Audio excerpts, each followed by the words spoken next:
ഇതിൽ വളരെ വ്യക്തമായ നിലപാട് ഇതിനോടകം തന്നെ ബഹുമാനപ്പെട്ട മുഖ്യമന്ത്രി പറഞ്ഞു കഴിഞ്ഞു.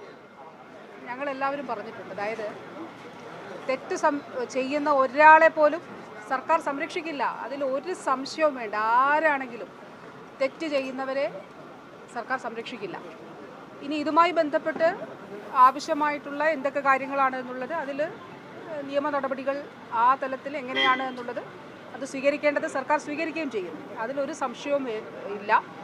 ഒരാളെയും സംരക്ഷിക്കാൻ സർക്കാർ ശ്രമിച്ചിട്ടില്ല. ഒരാളെയും സർക്കാർ സംരക്ഷിക്കില്ല. തെറ്റ് ചെയ്തവരെ സംരക്ഷിക്കുന്ന ഒരു സാഹചര്യവും ഇപ്പോൾ കേരള സംസ്ഥാന സർക്കാരിനെ സംബന്ധിച്ചിടത്തോളം ഇല്ല.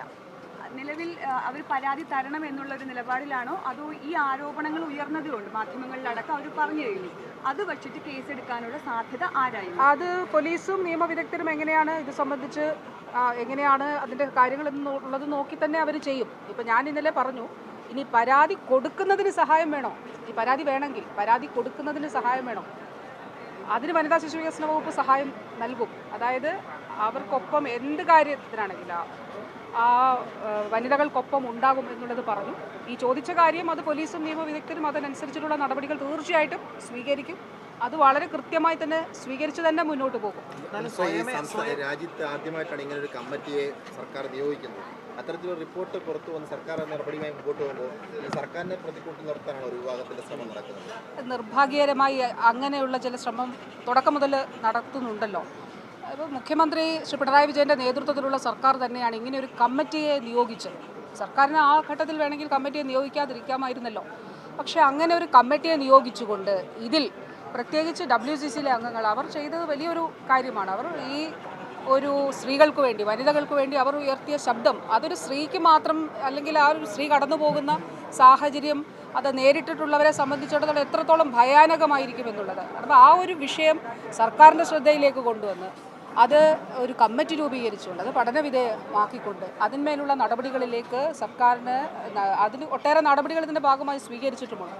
അപ്പോൾ തീർച്ചയായിട്ടും ഈ ബഹുമാനപ്പെട്ട മുഖ്യമന്ത്രിയുടെ സർക്കാർ തന്നെയാണ് ആ തരത്തിലുള്ളൊരു തീരുമാനമെടുത്തത്. മറ്റൊരിടത്തും ഇല്ലാത്ത നിലയിൽ അങ്ങനെ ഒരു കമ്മിറ്റി രൂപീകരിച്ചുകൊണ്ട് സിനിമയിലെ സ്ത്രീ സുരക്ഷിതത്വം ഉറപ്പാക്കുന്നതിന് വേണ്ടിയിട്ട് അതിനു വേണ്ടിയിട്ടുള്ള ക്രിയാത്മക നിർദ്ദേശങ്ങൾ നൽകുന്നതിന് വേണ്ടിയിട്ട് കൂടിയാണ്. അത് തീർച്ചയായിട്ടും അതിൽ വലിയൊരു പ്രയത്നം ഈ സിനിമയിലെ ചുരുക്കം ചില, അതായത് WCCയിലെ അംഗങ്ങളായിട്ടുള്ള അല്ലാതെയുള്ള സ്ത്രീകളുടെ ഭാഗത്ത് നിന്ന് അങ്ങനെയൊരു ഇനീഷ്യേറ്റീവ് ഉണ്ടായപ്പോൾ സർക്കാർ അതിനൊപ്പം നിന്നു എന്നുള്ളത് തീർച്ചയായിട്ടും കാണേണ്ടതാണ്. ഈ 11 പേജാണ് ഒഴിവാക്കിയേക്കുന്നത്. കോടതി പോലും വിളിച്ചു വരുത്തിയിട്ടില്ല. അതിലെന്താണ്? അതിൽ കോടതി ഇപ്പോൾ എടുത്തിരിക്കുകയല്ലേ കേസ്. അപ്പോൾ കോടതി ആ കാര്യങ്ങളെല്ലാം പരിശോധിക്കുമല്ലോ. അപ്പോൾ നമുക്കത് സംബന്ധിച്ചിട്ടുള്ള കൂടുതൽ കാര്യങ്ങൾ അറിയാം. മാഡം, ഈ കമ്മിറ്റി റിപ്പോർട്ടിൽ ഉടനീളം ലൈംഗിക കുറ്റകൃത്യങ്ങളുടെ ഒരു നിര തന്നെയുണ്ട്.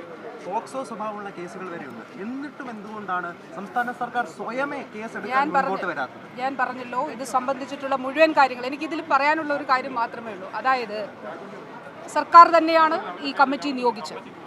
ഈ കമ്മിറ്റിക്ക് അനുസൃതമായി ആവശ്യമായിട്ടുള്ള നടപടികൾ സർക്കാർ സ്വീകരിച്ചു പോരുന്നുണ്ട്. ഇനിയും ആവശ്യമായിട്ടുള്ളത് സ്വീകരിക്കുകയും ചെയ്യും. ഇപ്പോൾ ബഹുമാനപ്പെട്ട കോടതി തന്നെ ഇക്കാര്യത്തിൽ ഇടപെട്ടിട്ടുണ്ട്. അപ്പോൾ കോടതിയുടെ മുൻപാകെയും ഈ വിഷയം വരുന്നുണ്ടല്ലോ. അപ്പോൾ ഈ കാര്യങ്ങളെല്ലാം തീർച്ചയായിട്ടും അപ്പോൾ പരിശോധിക്കപ്പെടും. ആ നിലയിൽ കൂടുതൽ കാര്യങ്ങൾ ആ സമയത്ത് വ്യക്തമാകും.